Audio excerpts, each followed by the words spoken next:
to discuss about cellular reproduction, particularly in meiosis. So we're going to talk about the different processes and steps that are involved in meiosis. So realize that when we talk about meiosis or meiotic cell cycle, we are referring to the gametes or sex cell, particularly the sperm cell and egg cell. On the other hand, when we discuss mitosis, last meeting we were able to discuss that somatic cell are the one that are involved in mitosis, no? When we talk about somatic cell, we are referring to non-reproductive cell. So all of the cells that are included in the eukaryotic cell or in human uh, are known to be somatic except those sperm cell and egg cell.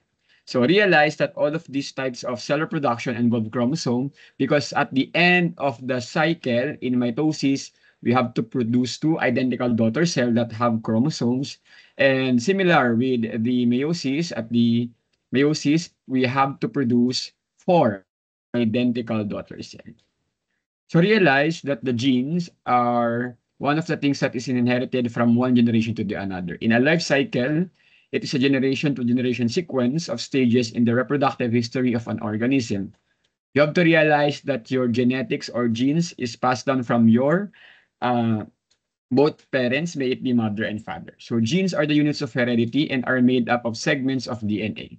So if you're going to look at the DNA, which are located in the nucleus, no? If you're going to untangle the DNA, there are segments called genes, okay? And a specific position along the chromosome is known as locus, or locus is also referred to as location in specific chromosome. These are the terms that we will be discussing alongside when we talk about meiosis. So just like what I mentioned earlier, the gametes are known as the sex cell. So there, we only have two. We have sperm cell and egg cell. In the whole process of meiosis, we will discuss how does the sperm and egg cell undergo meiosis, no, in testes and ovary respectively. So if you're going to look at the genes, no, you have to realize that every organism have their own number of chromosome or numbers or sets of chromosome. But in humans, we have 46 chromosomes, and this 46 chromosome, no, 23 coming from our mother and 23 coming from our mother. So we have two sets of 23 chromosome. Okay? So we have this application, no, for us to be able to know how many number of chromosome are present in human cell. We do karyotyping, no. Geneticists use this for them to decode if there are specific genetic aberration or disorder that can be associated to an organism. So we can use karyotype or we can do karyotyping. Technically speaking, just like what I've mentioned, the 23 pairs of chromosome or 46 overall came from human, no? And every organism have their own sets of chromosomes. So don't get confused because there are moments wherein we will be flashing different numbers of chromosome or sets of chromosome. Basta you have to realize that one set of chromosome coming from our mother and one set of chromosome coming from our father or paternal. So realize that chromosome are made up of two sister chromatids. If you're going to look at this one, this is our chromosome, no? When we talk about homologous chromosome, no, technically there are two chromosome that fuse together, no? Let us just recall and repeat that chromosome are made up of two sister chromatid, and when we fuse together a pair of chromosome, no, have a homologous chromosome. So for karyotyping, we have the first up until 22nd chromosome.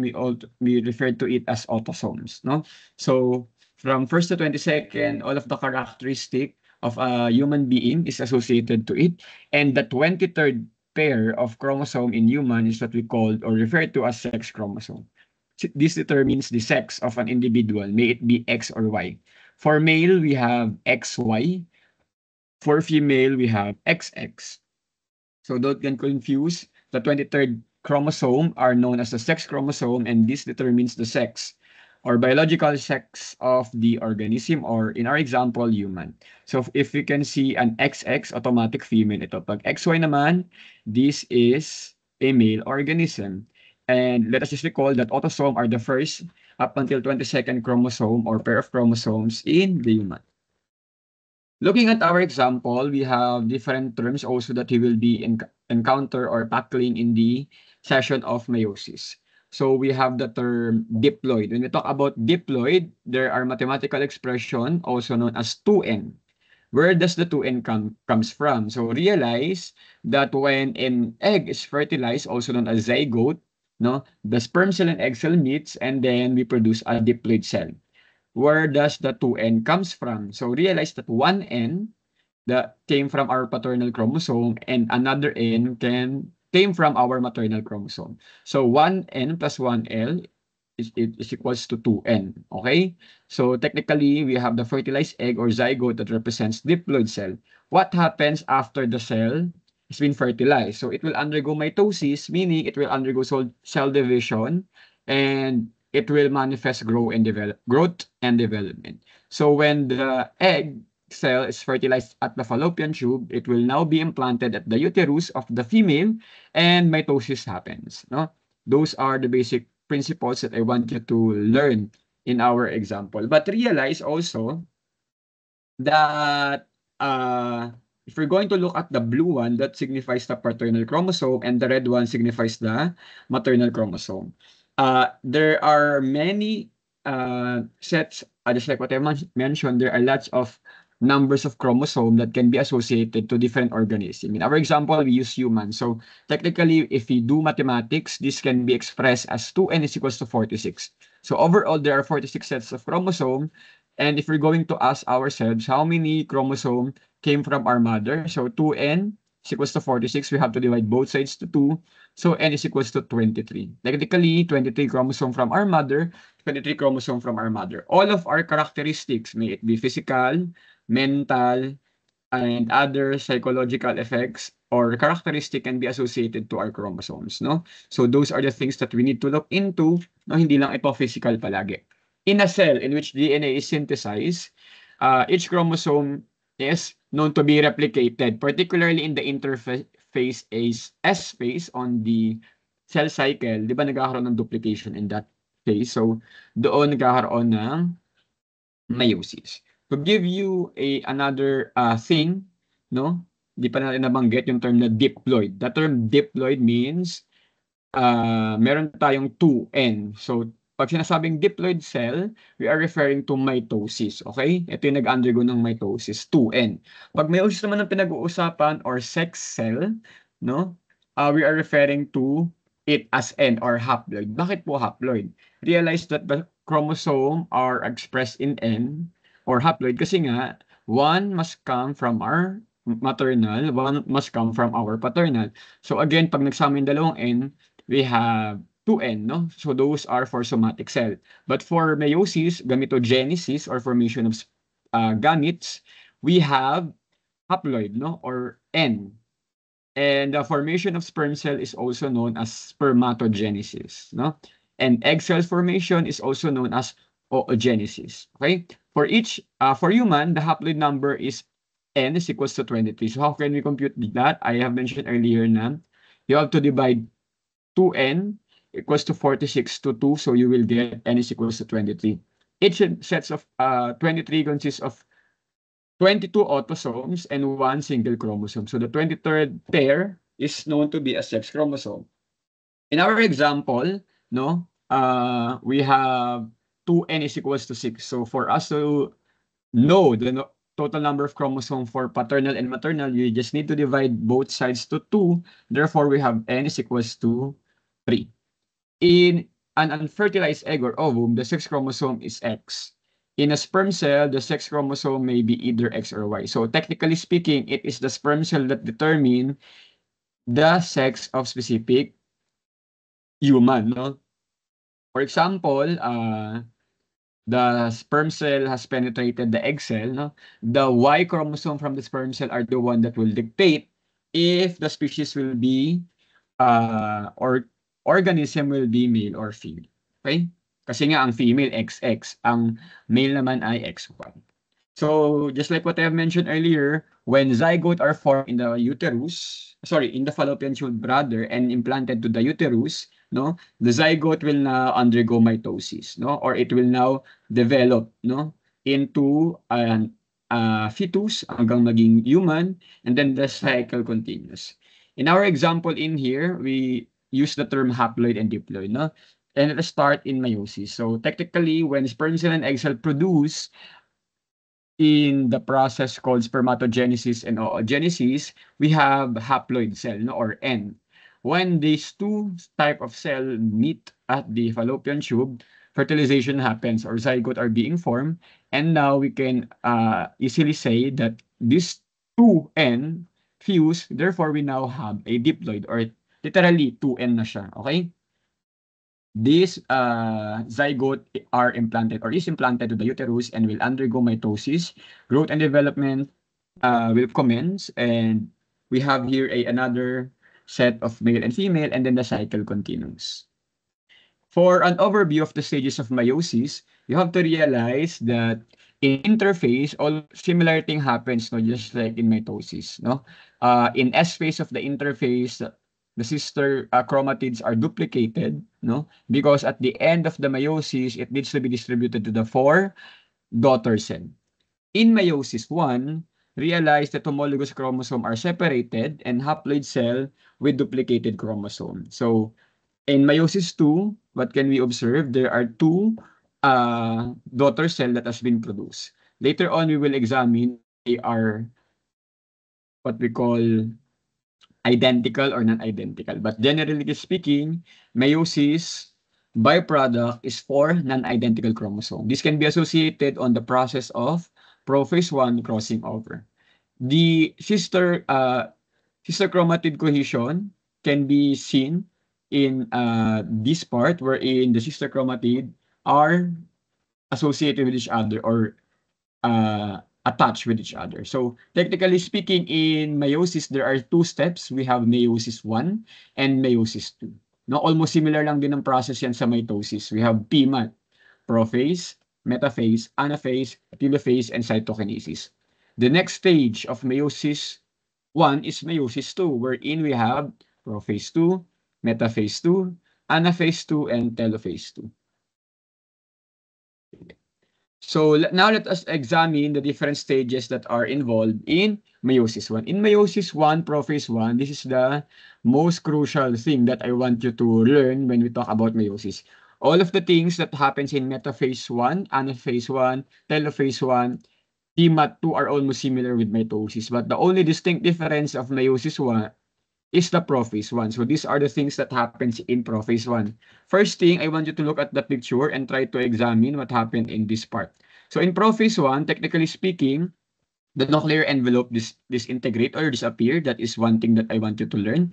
Second is that chromosome condense, no, and become chromosome, no, and then nag-form yung mga sister chromatid. That is the second thing. Third is that the centriole now produces spindle fiber. Later on in metaphase 1, no, the spindle fiber will fuse to the kinetochore, a protein that is located near the centromere of the chromosome. Okay, so yun yung mga nangyari. But there is this specific thing that I want you to learn that happened in prophase 1, which is crucial, no, in having genetic diversity. The very reason why not all of us are similar when it comes to looks, physique, mental ability, and other characteristics is because we have different genes that we have in our body. And this can be characterized and associated to the crossing over that happens in prophase 1, metaphase 1. So, ano nangyari kapag nagkakaroon ng crossing over? Una muna, nagkakaroon ng pairing yung homologous chromosome.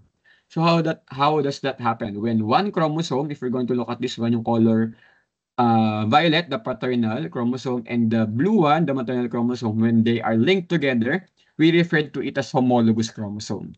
Question, how many number of sister chromatids are present in homologous chromosome? We have 4. Why do we have 4? Because one chromosome contains 2 sister chromatids. Technically, we refer to it as tetrad. Why do we call it tetrad? Because we have 4 sister chromatids. 1 from the paternal left, 1 from the paternal right, 1 from the maternal left, 1 from the maternal right. So we refer to it as homologous chromosome. When they meet or when they attach to each other, we call to it or refer to it as synapsis. Okay? So in early prophase, 1, each chromosome pairs with its homologue and crossing over occurs. So, how does crossing over happen? So, if you're going to look at this one, uh, this part wherein the synapses happens, magkakaroon ng pagpapalit or pagsaswap, no? For those student that likes to play basketball, when we talk about crossing over, we change our direction. We swap things, tama ba? Similar things happened in crossing over of prophase 1, metaphase 1. So if we're going to look at this one, the blue one that came from the maternal side swapped to the gene locus that is located to the paternal side na color purple. Realize that when we do crossing over, similar genes needs to be swap, no? Hindi pwedeng magkaibang locus of genes kasi magkakaroon tayo ng genetic aberration when we do have different chromosome set that has been swapped to each other. For example, the gene locus that is located on the paternal side is eye color. Dapat eye color din ang pagsaswap sa gene locus. Hindi pwedeng magkaiba. Okay? So, X-shaped region called chiasmata are the site of crossing over. So, yung crossing over, nangyari siya doon nga, the site na yun. And chiasma is the process wherein crossing over happened. Okay? Or crossing over is also referred to as chiasma.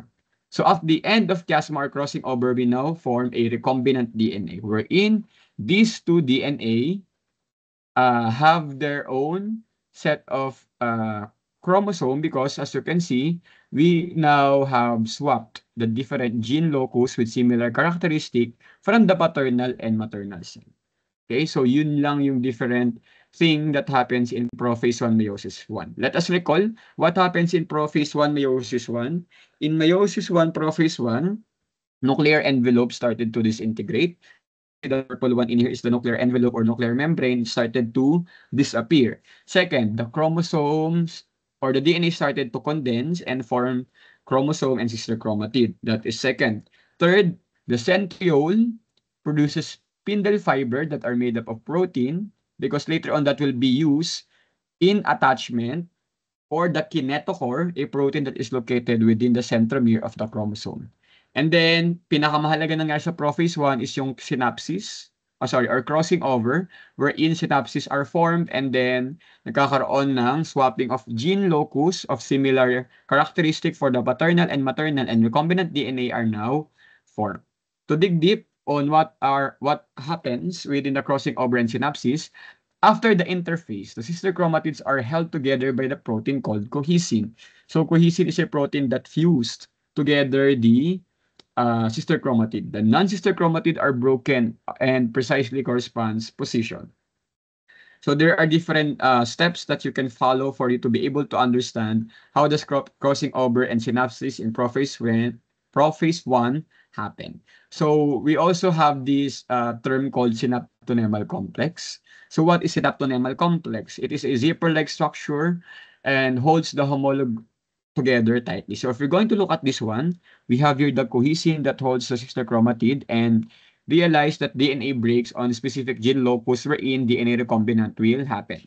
So synaptonemal complex, if you're going to look at this one, are the color green one, no? It used to holds the homologue together, no?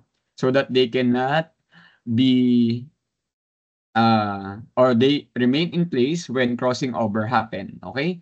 So during synapsis, DNA breaks and are repaired, joined by the joining of the DNA from one sister chromatid to the corresponding segment to the another. So with the help of different enzyme like endonuclease, ano pa ba? Recombinase, those are the one that cuts the different specific gene locus. And with the help of ligase that used to fix or attach one segment of DNA to the another, no, nagkakaroon tayo ng recombinant DNA. In this third part, at what can we see? No, nagkaroon na ng crossing over or nagkaroon na ng swapping.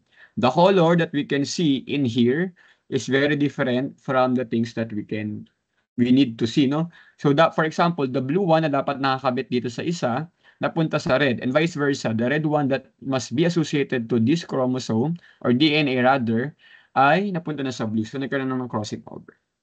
And chiasmata, no, is the region wherein those things happen.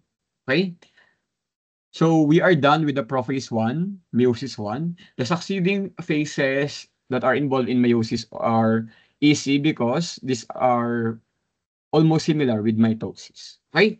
For in metaphase 1, meiosis 1, nagse-separate na yung homologous chromosome, no? But realize that for that happen pala in anaphase, in metaphase 1, the spindle fiber that has been produced by the centriole are now attached to the kinetochore, a protein at the centromere. And one of the distinct characteristic of the metaphase 1 in meiosis 1 is that they also have the metaphase plate, or the chromosome are aligned at the metaphase plate or at the equator of the cell. Okay? So yun lang naman nangyari dito sa metaphase 1. Metaphase 1, no, nagpo-produce or nagkakaroon tayo ng alignment of the chromosome or homologous chromosome in the equatorial plate or metaphase plate. Okay? So nag-attach yan si spindle fiber kay kinetochore.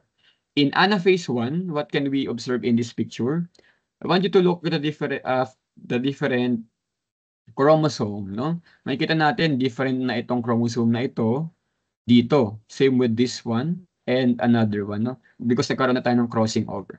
In anaphase 1, realize that that genes, or the chromosome are now pulled away from each other or pulled by the centriole on the opposite pole. With the help of the spindle fiber, the chromosome are now being pulled on the opposite pole. So that happens in anaphase 1. Also realize that there are diseases or disorder that can be related on this part of meiosis 1. So Mark, ano pong nangyari kapag may anaphase 1 at hindi talaga naghiwalay yung chromosome? So meron tayong tinatawag na non-disjunction or sinabing disjunction, paghihiwalay. Pag sinabing non-disjunction, hindi naghiwalay. So realize when the homologous chromosome do not separate with each other, there are tendency that one cell must contain an extra pair of chromosome or one cell do have a lack of chromosome. So, ganun yung mangyayari, no? And when those things happen, no, pagka nagkaroon ng kulang na chromosome, nagkaroon ng sobrang chromosome, that can be manifested by the physical, mental, or other characteristic of the organism that have those genetic aberration. Kaya mahalaga yung role ng centriole at spindle fiber. Imagine natin kung yung spindle fiber ay hindi nahila or hindi umatouch sa kinetochore, there are genetic aberration that might happen. Okay? And all of those things are very essential and all steps are very essential in the whole meiosis phase. Kapag nagkaroon ng isang problem, magkakaroon ng genetic aberration or magkakaroon ng genetic disease, no, ang isang organism. So again, let us recall what happens in anaphase. In anaphase 1, meiosis 1, the sister chromatids are pulled on the chromosome or the homologous chromosome separates and the sister chromatids are pulled at the opposite pole. So makikita natin dito, naghihiwalay na yung homologous chromosome. Okay? Next one, we have the telophase 1 and cytokinesis. In the beginning of telophase 1, each half of the cell has haploid cell of chromosome. Meaning, bakit siya haploid? N lang? Because all of this happens where? In the testes or ovary, wherein sperm cell and egg cell are manufactured. Each chromosome still consists of 2 sister chromatid. So if we're going to look at this one, meron pa tayong 2 set of sister chromatid on each cell that we produce at the end of meiosis 1, telophase 1. Cytokinesis usually occurs simultaneously, forming 2 haploid daughter cell. If we're going to ask you what type of daughter cell has been produced, are they identical or non-identical? The answer is they are non-identical because see in the prophase 1 of meiosis 1, what can we see? No, nagkaroon ng crossing over, therefore, the genes that are located in this type of cell, nasa taas, ay different from the genes that is located on the bottom part of the cell. Therefore, they are non-identical. Okay? So in animal cell, a cleavage furrow forms, but in plant cell, we have cell plate formation. No chromosome replication occurs between the end of and the beginning of meiosis 2 because chromosome are already replicated. So in the interphase pa lang, bago mag-undergo ng meiosis 1, no, nagkaroon na tayo ng replication. So technically speaking, we do not need to replicate it any further. Division in meiosis II occurs only in 4 phases: prophase II, metaphase II, anaphase II, telophase II, and cytokinesis. And in meiosis II, similar thing happened in mitosis. So if you know the mitosis part, you already know what happens in A. Again, let us recall what happens in prophase II. So just like what happens in prophase in mitosis, ganun pa din, ano? What happens in prophase II? Nuclear envelope started to disappear or disintegrate. Chromosome now condense, no? And then spindle fiber are now formed in the centriole. So ayun lang naman nangyari sa prophase II.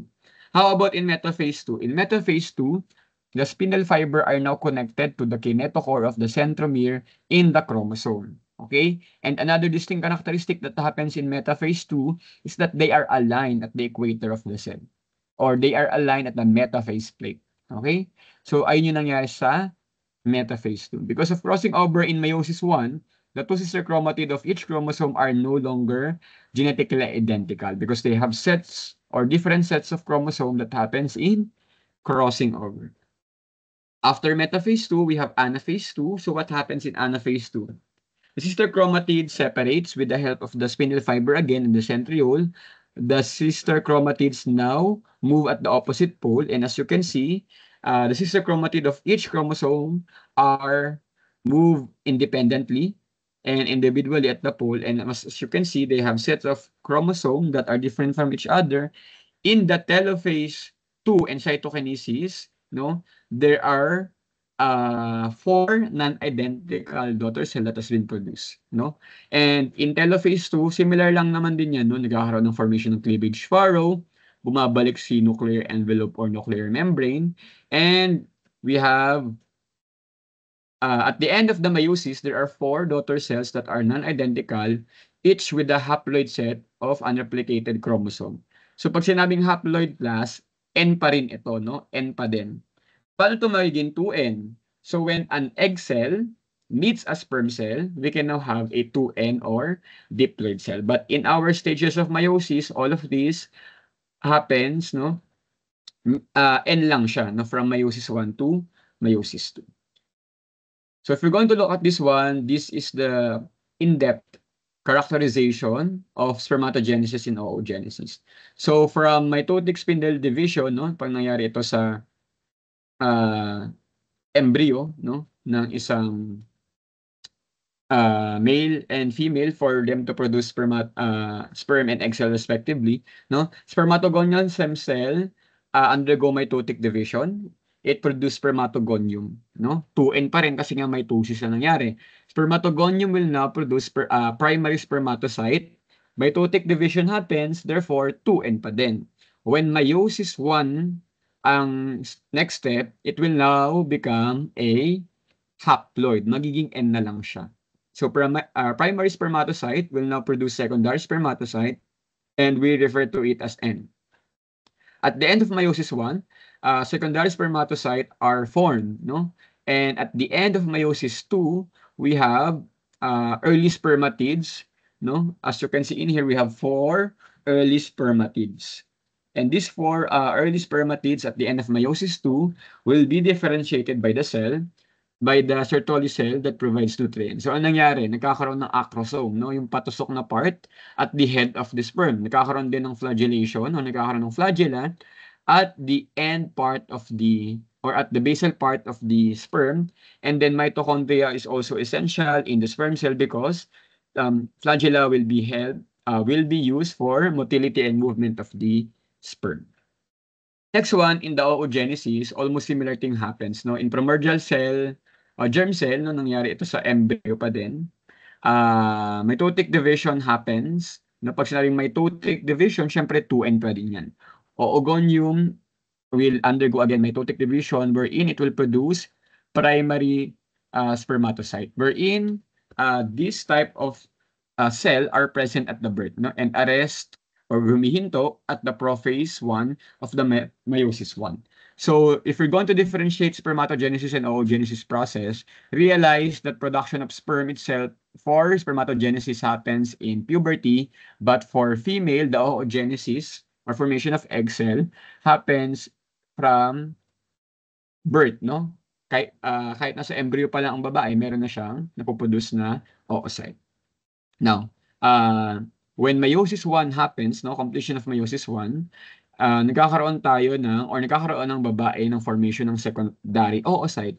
This secondary oocyte produce one first polar body and one oocyte that will become mature, no? At the end of meiosis 2, what happens? This secondary oocyte will now produce another polar body and will produce and matured egg cells. So at the end of meiosis 2, there are 3 polar bodies that has been produced by the female and 1 matured egg cell that will be fertilized by the sperm cell. So that is the process of meiosis in the context of spermatogenesis and oogenesis. Now let us have a comparison of mitosis and meiosis. So realize that mitosis happens for non-reproductive cell, meaning it happens in somatic cell. On the other hand, meiosis happens for gametes or sex cell, particularly in sperm cell and egg cell. Another distinct difference of mitosis and meiosis is that mitosis have only single step or 4 steps, no? While meiosis have 8 steps because meiosis composed of meiosis 1 and meiosis 2. Ano pang different? Very different ang pro-phase 1 ng meiosis to mitosis because this is the part or phase wherein crossing over happens. And realize that the crossing over is the very essence why we have genetic diversity or kung bakit tayo magkakaiba-iba lahat. Okay? Another difference of mitosis from meiosis is that mitosis at the end of the whole process produce 2 identical daughter cell. On the other hand, meiosis produce 4 non-identical non-identical cell or daughter cell. Pag pinag-usapan naman si mitosis, we refer to it as 2N.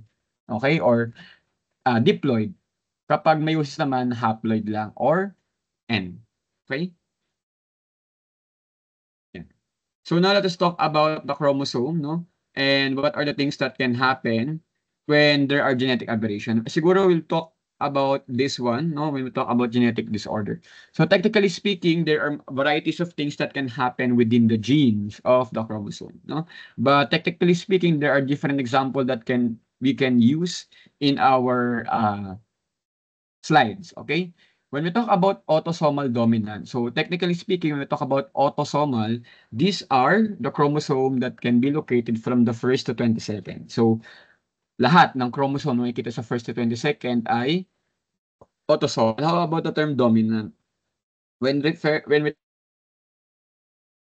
are the genes that mask off the recessive one. So ibig sabihin, this type of disease or disorder can be seen and observed from one filial generation to another generation. So ibig sabihin napapasa siya from first generation to second generation because they are dominant, no? And an example of this is Huntington's disease. Next one, we have the autosomal recessive. Pagka autosomal recessive naman, similar pa rin. Autosomal meaning they are from first to 22nd gene, no? When we talk about human. And when we talk about recessive genes, these are the type or characteristics wherein usually ito yung namamask off. And usually, kailangan po natin ng dalawang set of chromosome from paternal and maternal for this type of disease to be manifested. And when we look at the pedigree chart, recessive traits or characteristic, usually meron yung laktaw na generation. So for example, when we talk about autosomal recessive, no, or recessive gene, one autosomal recessive disorder, for example, ay cystic fibrosis, pwedeng meron yung lolo, tapos pwedeng meron din yung grandson, no? Pero hindi pwedeng magkaroon yung mother and father. Bakit? Kasi nga, ito ay recessive gene, no? Pag sinabing recessive gene, ay kailangan muna makabuo or meron kayong dapat dalawang set chromosome from mother and father. And usually, lumalaktaw nga ito ng generation. Now, another reason why we do have genetic disorder is that duplication, no? Very basic or common. When we talk about duplication, literal, dumoble yung set of gene or locus that can be located on the chromosome. So for example, we have here an A, B, and C gene locus. Example lang ito. So the blue one at the upper right is the A, the yellow one is the B, and the blue one again is letter C. So what will happen when we have duplication? Dumodoble, duplicate yung specific gene. In our example, ABC, pagka nagkaroon ng duplication mutation, nagiging ABBC. So that is not beneficial for a cell because may isang dumoble na gene locus. No? Magkakaroon to ng manifestation, may be physical, mental, or other characteristic of an organism. So that is duplication. Next one, we have non-disjunction. So what is non-disjunction? Non-disjunction is a part or genetic disorder wherein the chromosome or homologous chromosome did not separate completely. Di ba pag sinabi natin non-disjunction, no? Or disjunction meaning hiwalay. Non-disjunction, ibig sabihin hindi naghiwalay. So with the help of the spindle fiber that is attached to the kinetochore, no? The ideal PR or the ideal idea is the chromosome or homologous chromosome needs to be separated from each other. Tama ba? Dapat ayun yung normal. But there are tendencies wherein the spindle fiber are not connected properly to the kinetochore, and that will be the catch after that thing happen.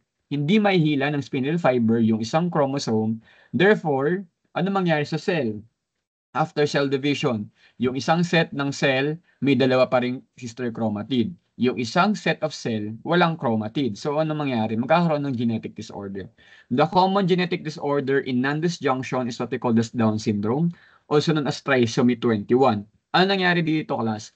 The 21st chromosome, also known as autosome, do have 3 sets of chromosome instead of 2 lamang. Kaya siya naging trisomy, no?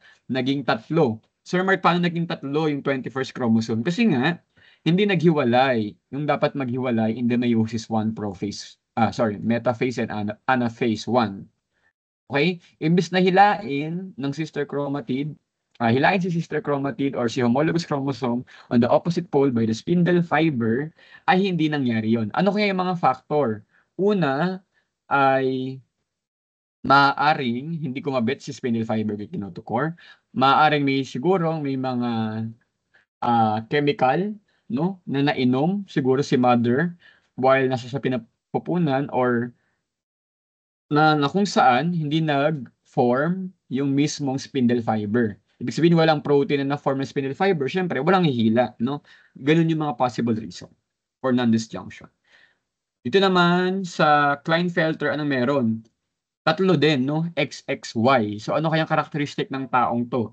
Meron siyang female and male shared characteristics. For deletion, napaka-simple, no? For example, meron tayong set of chromosome ulit. A, B, and C ay yung ating gene. So pag nagkakaroon ng deletion, magiging AC na lang, no? Merong isang specific na gene locus na mawawala. That is deletion. How about inversion? No, binaliktad lang. If we have 3 sets of gene locus in here, A, B, C, ano mangyari? Nagkakaroon ng pagbabaliktad. Magiging CBA. And when that thing happens, syempre magkakaroon ng genetic disorder. Okay? So, next one, we have X-linked recessive. Pag sinabi naman X-linked, anong characteristic or anong type of species ang merong X? Syempre, both male and female. Tama ba? And realize that when we talk about X-linked recessive, kailangan 2 sets of chromosome from X should be manifested or should be possessed by the specific human para magkaroon siya ng ganito. Okay? And usually, pag sinabi kasing X-link, ang usually nagkakaroon nito yung mga male. Bakit?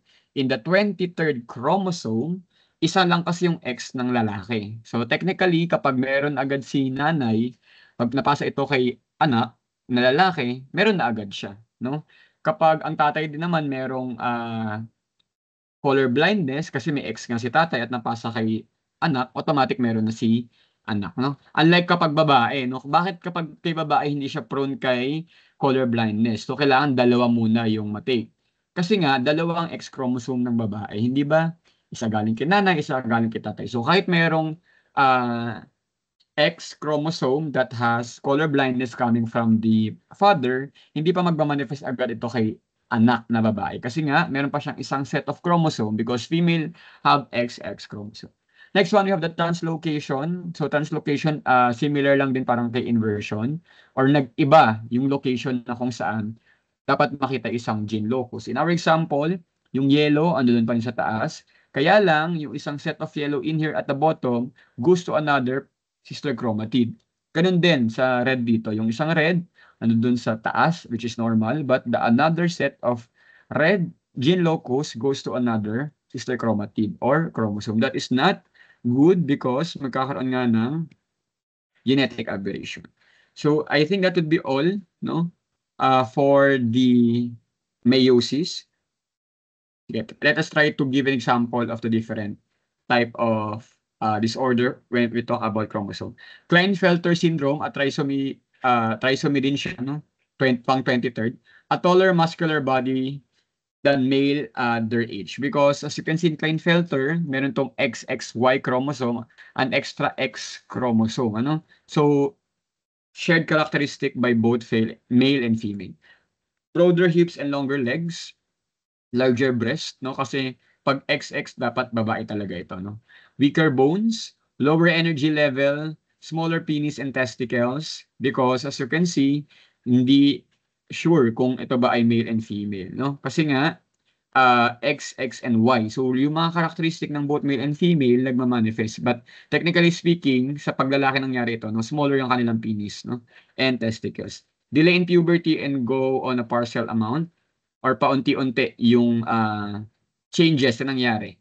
Less facial and body hair following puberty. Since mababa yung testosterone level, there are tendency that characteristic of male are not that evident for those person that have Klinefelter syndrome.